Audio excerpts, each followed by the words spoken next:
morning, everybody. Welcome to the First District Court of Appeals. We have only one case on the docket that's going to be argued today. There were three other cases that were submitted on the briefs. I'm just going to go through those really quickly, and then we'll get to the case that's going to be argued. Submitted on the briefs, we have In Re K.A. et al. It's case number C-22-0352 and 385. We have State of Ohio versus Illing, which is case number C-22-0166, and State of Ohio versus Muncie, which is C-22-0061. And to be argued today, we have Colerain Capital versus Hamilton County Auditor, case number C-22-0098. And would the parties please state their appearances and their readiness to proceed? Paul Saba, attorney on behalf of Colerain Capital, and we're ready to proceed. Thank you. Morning, Your Honors. Eric Muniz on behalf of the Hamilton County Auditor, to our ready.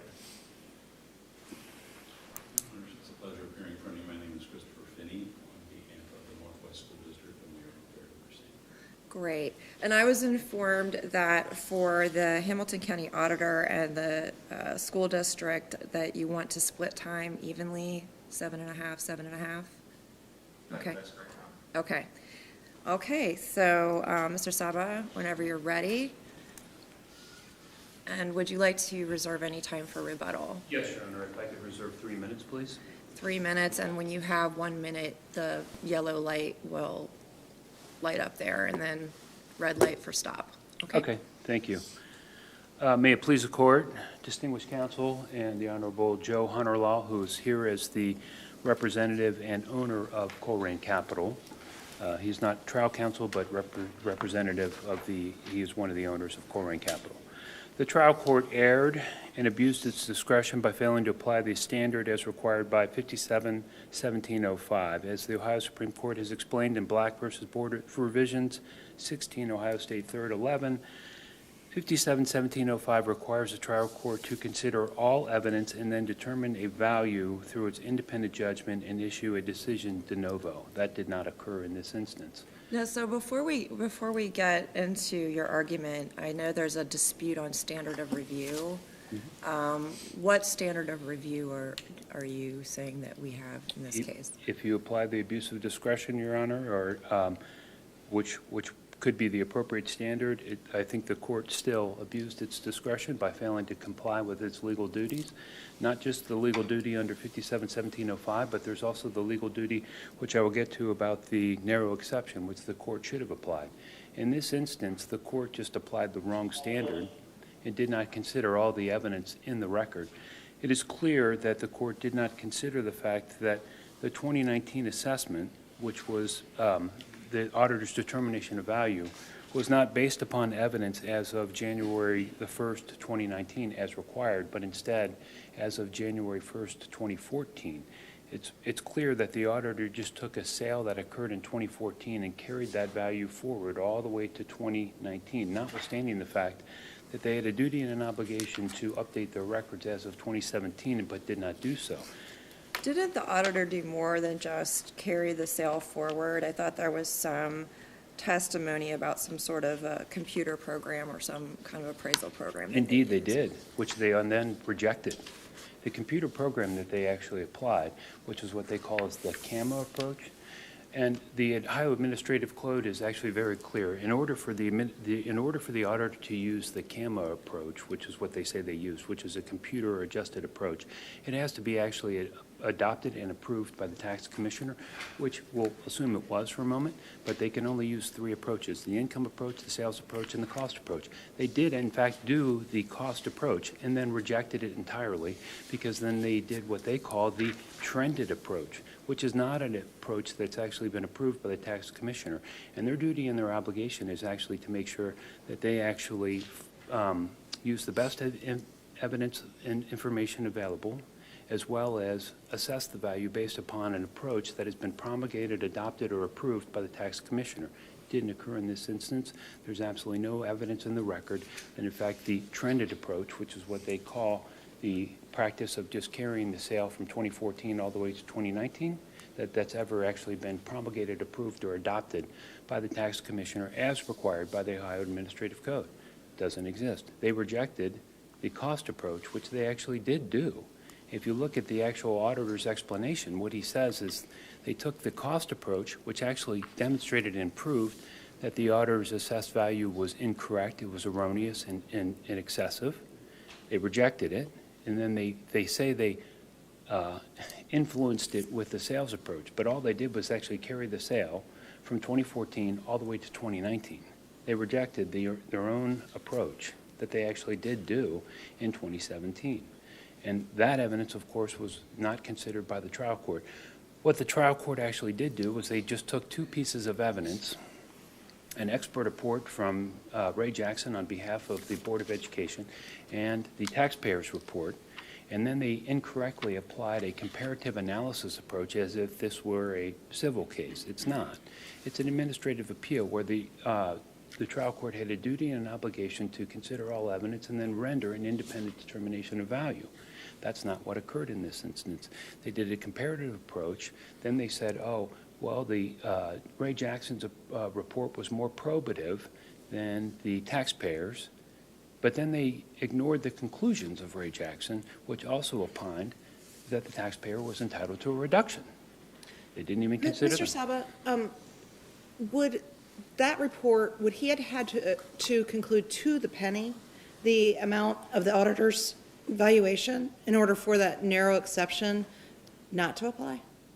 I don't believe so, but I do believe the Ohio case law is very clear that judgments have to be supported by reliable, competent, and credible evidence. So are you saying that the Jackson report was not reliable evidence? I'm saying that if you say it's reliable, he still opines to a value that's lower than the auditor and that they're still entitled to a reduction.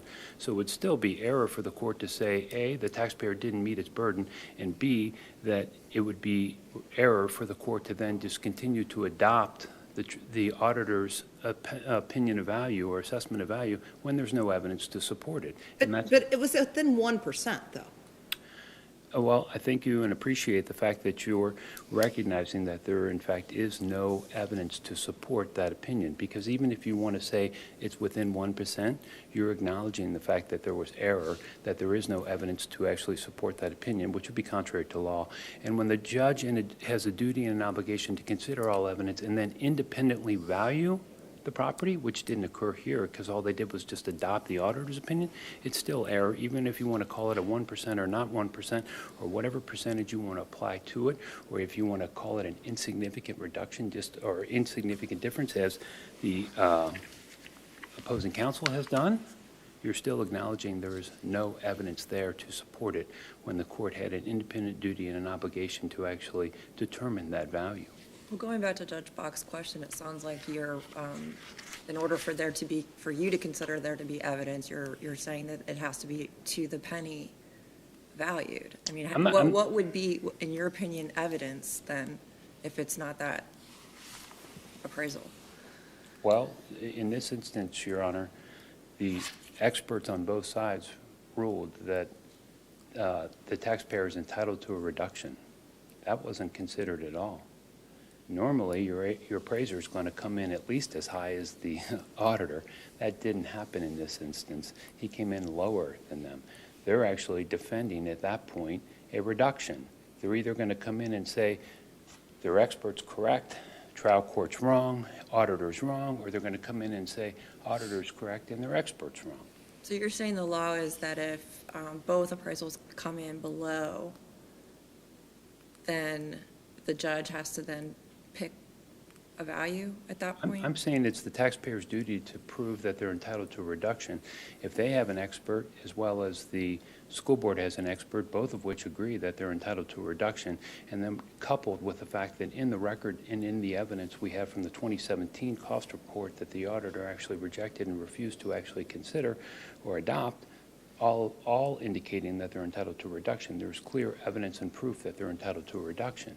And the court has a duty and independent obligation to determine that value. That didn't occur in this instance. If you're going to have, you have a duty to consider all evidence and then clearly just adopt what the auditor actually said when the court has actually said that, the Ohio Supreme Court has said that's reversible error. That's what occurred in this instance. They did not independently determine that evidence, right? Whether you want to call it a small percent or a large percent, there's no evidence there to support it, and the case law is clear that judgments have to be supported by facts and evidence, and that didn't happen in this case. It just didn't happen. There isn't evidence in the record to support it.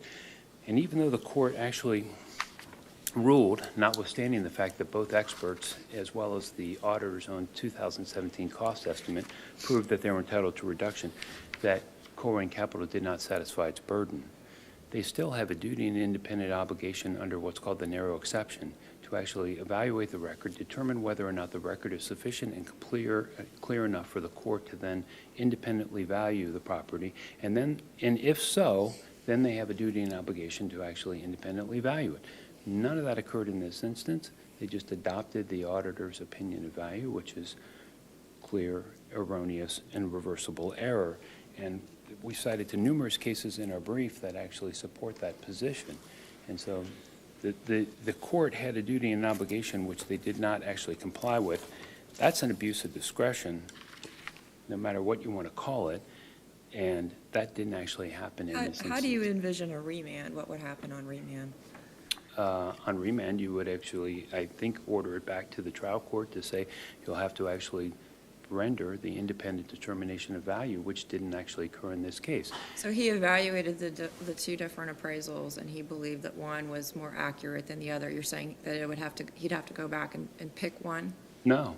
He'd actually have to go back and actually independently determine the value of the property as required by 571705, as well as what the court said it needs to happen in Black versus the Board of Revision, 16 Ohio State 3rd 11. They were supposed to do an independent determination of value. The comparative analysis approach that the trial court did do is wrong. It's not whether or not the taxpayer actually provided more probative evidence than the Board of Education. Their duty is to actually step up and prove that they're entitled to a reduction. If you look at every piece of evidence that was actually submitted in the record in this case, the 2017 cost appraisal report that the auditor did, which they refused to then adopt, the Jackson report, which submitted by the Board of Education, as well as the taxpayer's evidence, as well as the fact that it was a sale carried forward from 2014, all of which proves that they satisfied their burden and their obligation that they were entitled to a reduction. But even if you determined that that was harmless error, that the judge incorrectly determined that they didn't satisfy the burden, because there's no evidence to support the auditor's assessment of value and all the evidence in the record actually contradicts it, they still have a duty and an obligation to actually then render what's called the narrow exception, to evaluate the record, determine whether or not it's sufficient to actually independently determine a value, and then also render that opinion of value. Mr. Saab, I had a question about the camera appraisal. I have a sneaking suspicion that's how my residence, my personal residence, is appraised. And do you have anything that says that the auditor is not permitted to use that method of appraisal? No, indeed. Other than what we've already said about the tax commissioner? Indeed, Your Honor, I believe that, and I'm assuming it is, as we indicated in our reply brief, we assume that that approach was approved by the tax commissioner. But if you assume it was approved by the tax commissioner, then presumptively it would have been use of the most reliable, independent, and up-to-date information that would have been available at the time. And that's the cost approach. That was the 2017 appraisal. They didn't use that approach. What they did then was they actually take it, and they claim they then adopted the trended approach, right? And through the trended approach, they basically took the cost approach through CAMA, which came out to a substantially lower value, and then they increased it back up to the sales amount. So they rejected the CAMA approach. I'm not saying that I'm not saying that CAMA is inappropriate. I'm saying that the trended approach, which they say that they utilized, is the inappropriate use because they just basically rejected the CAMA approach. The auditors, the tax commissioners made it very clear that there's only three approaches that they're going to recognize: income, cost, and sales. And that's what they did on the 2017 CAMA, but then they don't actually follow it or adopt it. And the property record card was actually very clear, was presented to the trial court showing a value substantially lower than what the auditor's assessment was for 2019. That's not what they did. They just came up with their own assessment. So I see that I'm Sorry, out of time. You're at your time if you'd like to reserve 3. Yes, and we would ask that the court just reverse and remand. Thank you.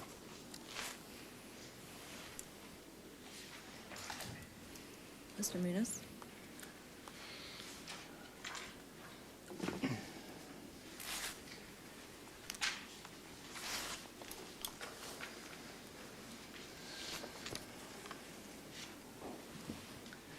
Good morning, Your Honors, and may it please the court. My name is Eric Munis, and I represent the Hamilton County Auditor in this appeal. The case before the court today, although it is an ordinary tax valuation case, does present an opportunity for this court to provide some clarity to some already well-settled law in Ohio. This court should affirm the decision of the trial court for 3 reasons. First and foremost, the appellant, Colerain Capital, has failed to meet its burden at every stage of this case. Secondly, the narrow exception championed by Colerain Capital does not apply in this case. And third, the decision of the trial court was sound and does not contain an abuse of discretion or reversible error of law. A brief review of the salient facts is helpful to the analysis in this case. This case is about the tax, the true value in money as of January 1st, 2019 for the subject property. The auditor's assessed value was $1,916,150 as of January 1st, 2019. The Colerain Capital at the board revision sought originally $1.2 million, then amended their complaint to $1,130,000 based on their appraisal, which is a 41% reduction in value from the purchase price when they acquired the property less than 5 years prior to that date, December 4th of 2014. The Board of Revision heard testimony and considered the appraisal submitted by Colerain Capital and rejected that appraisal, upholding the auditor's assessed value. Dissatisfied with the result, there was an appeal that ensued before the Court of Common Pleas, and then we were in front of the trial court on the same question: what was the value of the property? Colerain Capital could have sought to expand the record with additional evidence trying to meet the concerns of the Board of Revision, or to just bolster their point that the property was valued too high, but they chose not to do so. What, you said to meet the concerns of the Board of Revision. What were some of the concerns that the Board of Revision had? I'll be paraphrasing. I don't have an exact memory of what the Board of Revision hearing considered, but I know they looked at some of the comparable sales and comparable rents used in the Valbridge appraisal, the appraisal submitted by Colerain Capital.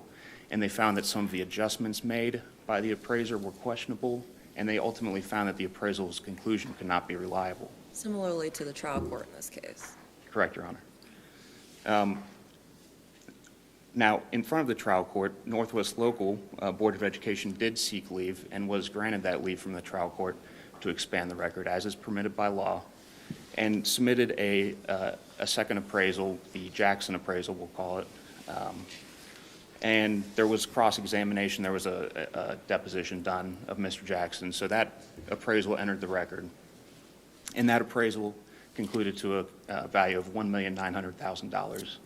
And as you noted, Your Honor, during the Colerain Capital's argument, it is within 1% of the auditor's assessed value. And it is our stance that that appraisal does strongly support the auditor's value in this case. Important to note, Judge Nestor considered the evidence of both appraisals. In his conclusion, explicitly found that the court, here's a quote from his decision, the court finds that the appellant has not met its burden of proof. And I think that's a very important fact here. The Board of Revision similarly found that the burden of proof hadn't been met when they decided to retain the auditor's value. And then on appeal, the Court of Common Pleas did the same thing. The narrow exception, as championed by Colerain Capital, doesn't apply in this case. And the important, perhaps easiest way to determine that is that the appellant had met its burden of proof. The Copley-Fairlawn decision cited to by the appellant notes that this narrow exception, and it is a narrow exception or else they wouldn't have called it a narrow exception, they said it applies, it's similarly related to the Bedford Rule, which says that when the Board of Revision has reduced the value of the property based on the owner's evidence, that value has been held to eclipse the auditor's original valuation. And then there's a burden shifting analysis that goes on, where the appellee, either the auditor or the Board of Revision would then be, Board of Education, would be required to argue in support of the value that they were seeking to uphold. But in this case, there was no Board of Revision reduction of the property value in this case. In fact, the appraisal submitted by the appellant, Colerain Capital in this case, was rejected. Their evidence was not considered competent and probative, so there was never a reduction to begin with. And the narrow exception goes on to say that in those situations where there was a reduction in value, the trial court cannot simply revert back to the auditor's value in their analysis. Now, there is no reversion back to the auditor's value in this case because the auditor's value has been intact throughout. And I think a simple looking of the procedural history of this case shows that the narrow exception wouldn't apply.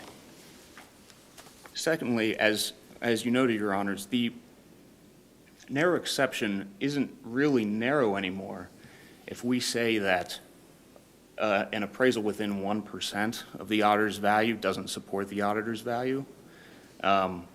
Property valuation is an inherently subjective science. You could even see in the case history where the appellant sought first $1.2 million and then amended their complaint to $1.13 million, that they were kind of firing from the hip on their complaint, and then it eventually was supported by an appraisal, so they amended. If it was such an exacting science that you need an appraisal to the exact penny, that flips the process on the head of these appeals.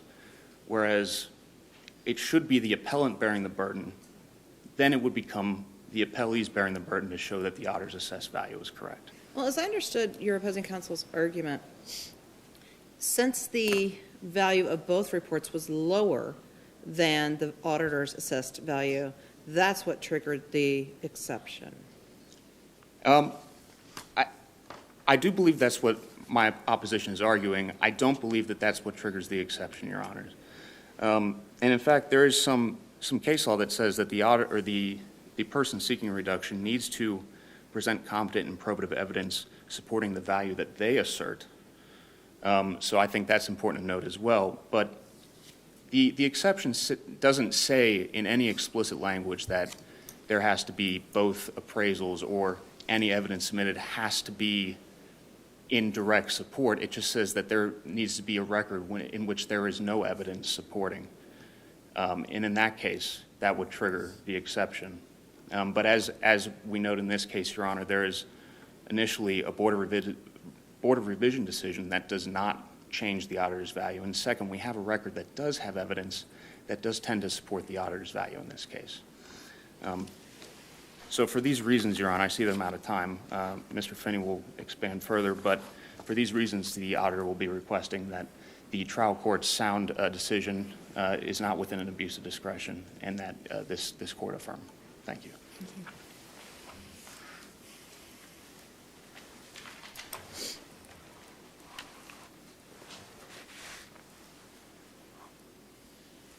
Good morning, Your Honors. And if it please the court, Mr. Muniz did a fine job on the narrow exception issue. But a couple additional points I want to cover. First of all, if you go to page 14 of the reply brief of the appellant in this matter, they put the chart in there of the auditor's thing. And I want to emphasize that is the only evidence of the auditor's records in this case. And there was no testimony, there was no explanation, there was nothing at either the Board of Revision or the trial court about what that meant.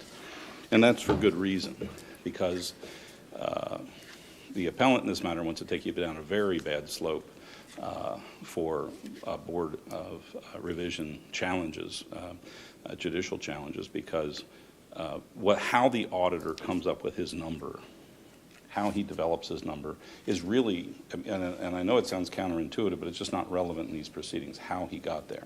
The auditor comes up with a number, and then we go to the Board of Revision, and the taxpayer has to produce probative and compelling information for the Board of Revision in order for them to reduce a value.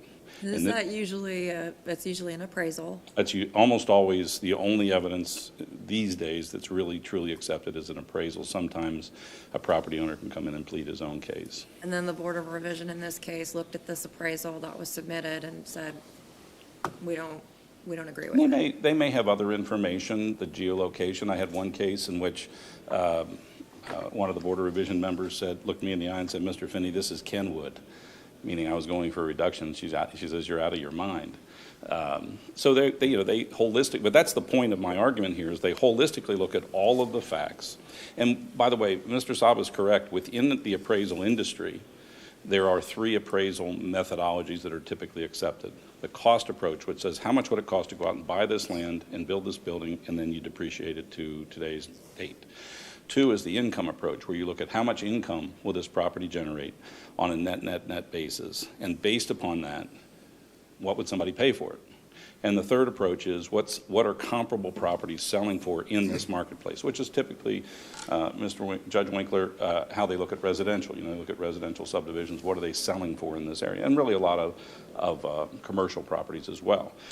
But the Board of Revision in its the auditor in its computer-based appraisals looks at all of these methods and says which is the best approach. And I don't necessarily agree, based upon just the information that Mr. Saba came forward with, that one chart, that the only thing the auditor did was the sales approach, or the cost approach. I think they did the sales approach too. And what we have here, Your Honors, it's kind of funny to read the briefs, but we have a sale in December the 4th of 14, an actual sale which establishes conclusively the value as of that date and for the next triennial. And then we have a tax lien date of 1/1/19, which is what we're arguing about here today. So 4 years and 21 days different. And the appellant's argument is you're not allowed to even consider that in looking at the value. And that's just not the law. Mr. Muniz briefed it very well, that's part of this holistic approach that both the Board of Revision and Judge Gehring need to look at, of all the factors that would weigh into that. So what were all the factors that Judge Gehring considered? He looked at what the county concluded. He looked at that sale. He looked at the 2 competing appraisals, saying, and knowing 2 things. For this panel, first of all, it's the burden of the appellant, the burden of the property owner to overcome the auditor's value, which can be based upon, like I say, can you imagine a world in which somebody goes in and cross-examines the auditor and says, you use this comp instead of this comp, and you use this income approach rather than this income approach, and attacking how the auditor does his job? It doesn't work. And that's exactly what Mr. Saba is trying to do in this case. He's trying to undermine the auditor's work instead of prove his own case. And so what's happening here? We're going from a sale in December of 14, clearly $1.916 million. And the appellant wants to take that down to 1.13, I think, as the valuation, the $760,000 reduction in 4 years and 21 days. Okay, that's fine. A 40%, 50% reduction in 1 year and 21 days. That's fine. Let's look at that. And then Judge Nestor, I apologize. Judge Nestor did a thorough analysis, and what he concluded, and it's a wonderfully well-written, very short 4-page opinion, but what he ultimately concluded is, looking at the appellant's appraisal, looking in the appellee's appraisal, and looking at what the auditor did originally, along with that sale price, said the appellant has not met its burden.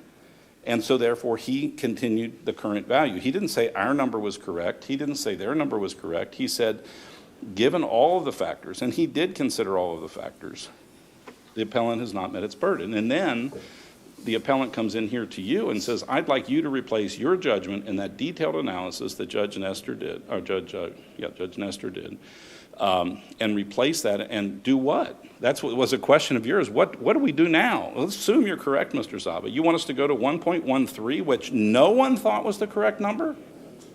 You want us to go to 1.9, which Mr. Jackson said was the right number? Or should we just leave the auditor's value in place because you have failed to meet your burden? He never answered that question. I'd like to know, what does he want you to do? Because the auditor got it wrong, according to him, and what is his evidence? Just that one chart. That's his only evidence.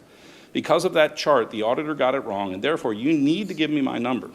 And yes, his interpretation of this narrow exception is that when this happens, which is in every case, by the way, every single case that will ever come before you where a property owner is seeking a reduction, without exception, will have a property owner with a lower value, the auditor is going to stick with his value, and there's going to be an independent appraisal from the school district that's not going to be at either of those numbers because he wants a contrived appraisal that happens to hit the dart right in the middle of the dartboard. It's coincidence, exactly what the auditor said, $9.16512 million. That's what it is. And then, and only then, the auditor's value would sustain. That's not narrow. That's going to be every time the property owner wins. And it truly doesn't make any sense. Again, this appraisal process is an art and a science. There is science that goes into it. They have techniques that they're required to follow. Mr. Jackson did that. And Judge Nestor, if you read his decision, I actually didn't adopt my arguments in my brief, did not adopt Mr. Zaba's arguments in his brief. He did his own independent analysis of the evidence, including the cross-examination of Mr. Jackson, the deposition that was in the record. He did his own independent analysis, not using either of our arguments, and said the appellant has not met, he didn't even praise my appraisal. He said the appellant failed to meet its burden to seek a reduction in the valuation of real property. And given the standard of review, which is abuse of discretion, which I think Mr. Zaba has agreed with, this panel needs to uphold Judge Nestor's decision. Thank you all. Mr. Sauer, you have 3 minutes. Thank you, Your Honor. So just to clarify a couple of things here, because the narrow exception does apply, what you heard, in fact, I believe is incorrect.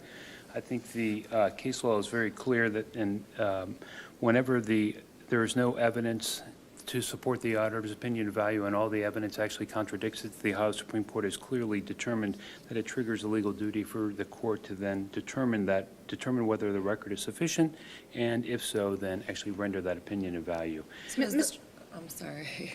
Is that, so when both appraisals are below the auditor's value, is that when you're saying there's no evidence? Correct.